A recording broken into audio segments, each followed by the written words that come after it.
حضرت عمر رضی اللہ تعالیٰ عنہ روایت کرتے ہیں کہ میں اور میرا ایک انصاری پڑوسی دونوں اطراف مدینہ کے ایک گاؤں بنی امیہ بن زید میں رہتے تھے، جو مدینہ کے پورب کی طرف بلند گاؤں میں سے ہے۔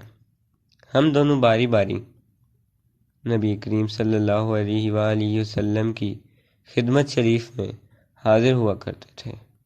ایک دن وہ آتا، ایک دن میں آتا۔ جس دن میں آتا اس دن کی وحی کی اور رسول اللہ صلی اللہ علیہ وآلہ وسلم کی فرمودہ دیگر باتوں کی اس کو خبر دے دیتا تھا، اور جب وہ آتا تھا تو وہ بھی اسی طرح کرتا۔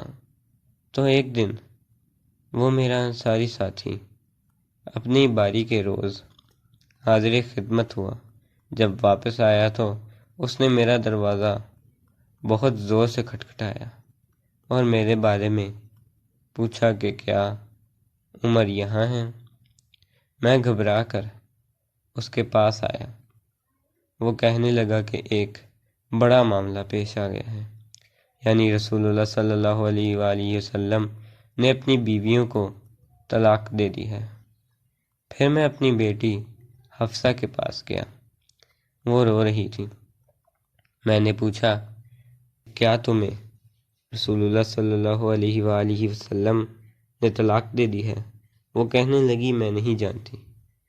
پھر میں نبی کریم صلی اللہ علیہ وآلہ وسلم کی خدمت میں حاضر ہوا۔ میں نے کھڑے کھڑے کہا کہ کیا آپ صلی اللہ علیہ وآلہ وسلم نے اپنی بیویوں کو طلاق دے دی ہے؟ آپ صلی اللہ علیہ وآلہ وسلم نے فرمایا نہیں، یہ افواہ غلط ہے۔ تب میں نے تعجب سے کہا اللہ اکبر، اللہ بہت بڑا ہے۔